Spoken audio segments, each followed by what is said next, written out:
Hey, it's Moderately Otaku with a Recreators Episode 7 review, also known as Cliffhanger the Episode. So, unlike Episode 6 where only one big event happened, that moral conflict between all the characters, quite a lot of stuff transpired. So we left off at the fight scene, and it was pretty entertaining because Yuya just shows up out of nowhere just so he can settle some business with the old man, Blitz Talker. In a way, he's kind of like Magane, who acts on their whims. But unlike her, his actions actually help out the main characters. And Rui shows up with his mecha, and I got some serious Ao Noah Zero vibes from this. One thing I didn't really get in that scene was the look Alisteria gave Meteora as she was flying away.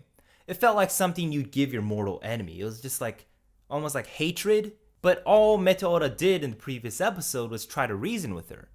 I'm guessing it will be explained later on, but that was just really striking to me. Yuya decides to follow the main characters and the military just because he knows that the old man will show himself later on in their future battles.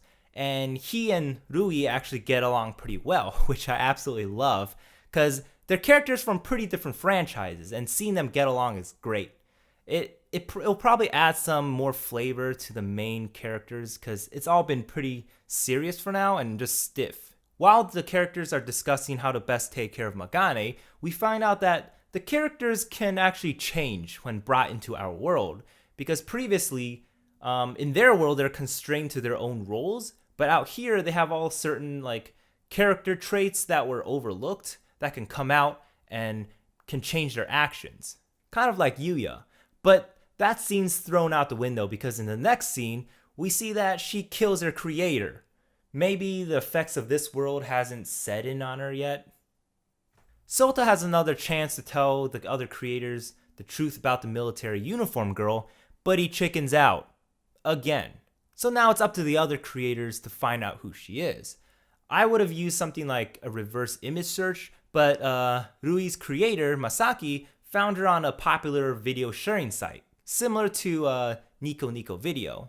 We find out that the military uniform princess is actually called Altair.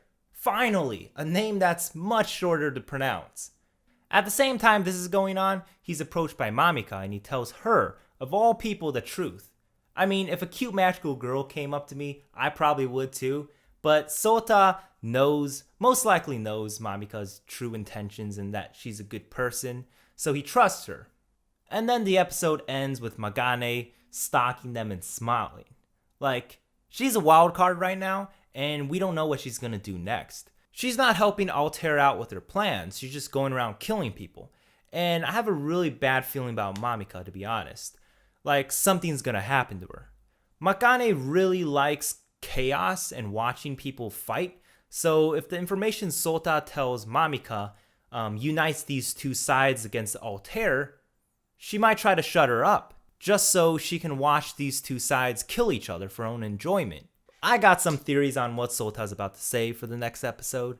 Altair is my creator. In all seriousness though, I think the reason why Altair hates this world is because of the girl that died in the beginning. Remember the girl that jumped off in the first scene into the train? At the end of episode 3, we see Altair talking to someone named Setsuna who's no longer in this world because she's talking up to the stars. And she says that Sota's part of the world that banished you and she'll always be on her side. Probably she was Sota's friend and they both created Altair, but trolls and critics on the internet tore it up and Setsuna jumped out in front of the train to kill herself. That's why Sota can no longer draw and why Altair really hates this world. That's just a theory. But still, Sota, you should have just told your friends. They're gonna find out eventually, and they're not gonna be too happy when they do. This episode is more intriguing than the last because finally the main characters have a lead and can find the truth about Altair. Now, instead of Meteora just dumping out the info as she normally does, it's revealed through dialogue between multiple characters, so it feels more natural. But yeah, that cliffhanger at the end was brutal. Unlike Attack on Titan, where you can just go out and read the manga if you're really interested in knowing what happens, you can't do that with Recreators. You gotta wait for the next week. This is one of the reasons why I like to wait till an anime is all done airing till I watch it. What do you think of that theory? Do you have any speculations of your own? If so, let me know in the comments down below. Thanks for watching, and I'll see you next time.